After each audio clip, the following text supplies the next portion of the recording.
تماشاوان هجا خلق الشيخ مقصود واشرفيه نرازبونا خلهم بري دور پیچا هایی هم جی ایریشن چکدارن حکومتا و گوهز نیشاندان یعنی پر بهرسن لهم بری ویه که لی خلق ده همان وقت ده دبیجن کو اوه لطاقی خوب بمینن وکی بریانها چاوال برانبر ایریشان راوستیانه و لطاقی خوب مانو در نکتنه و نهاجی همان تشتی بکن و ده به هر آوائی جی هر دو تاقین خواه بپارسن جاره یکی جیونه هرش سرمایه‌دارتیونه بلکه هن جارن دنجی میانه پر جار جدی ساچه ببه اما هم حاضرن چه وارد سر ملی ما هم بکنج ملاتی خورا یعنی چیز مرا حتی نقطه کند ما ده های ام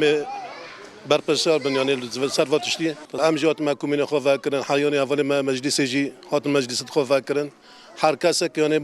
واجبی خرابو و وا یعنی دل ارک کل سرما یعنی ام وقتی ام خو برپرسیار بن بخو ام نه برپرسیار نه ام خدمتکار نه و ام مستعد نجملاتی خارج استخواب کوپر کن ملاتی ما تصارو در بس با ملاتی شيخ مقصود واشرفيه تبانم سرماده هاتن ام ناطرسن ام وك كومينن ام دركت نوف ملات ام ماجي برخدون كر دركر ام ناطرسن شقه سرمادتين بلوارن ام برخو بدن حتى داويه حتى نقطه خوند ماده هيا چه كن بلا بكن ماشي اي جيدان ما در جيدان وديس سركفتن اي مايا ام ناطرسن چه كن بلا بكن وامي برخو بدن حتى داويه بشاف تبارم سرماده هاتن ام ناطرسن وك كومين ام دركت نوف ملات حتى سبه ما برخودا ام ناطرسن چه دبي بلا ببي وامي برخو بدن وسركفتني ايه مايا اري قذيفاتن انا من حيس كام كرنا حيساره وامجي برخداني خوبكن امجي باش ملاتي خوبسكنن وكل جهان بير جهان في حيساره سرما تشدكن يعني نخوشي جهان معني شوفين حيساره سرما تشدكن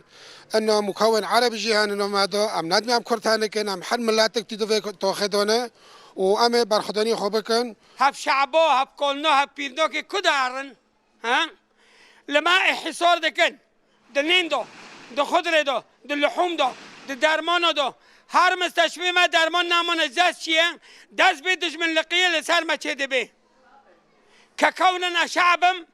اجبه ملتی ما کرد بگه عرب بگه چه بزرورتنه بس یا اخی هب ایشه به ما دبه نامشه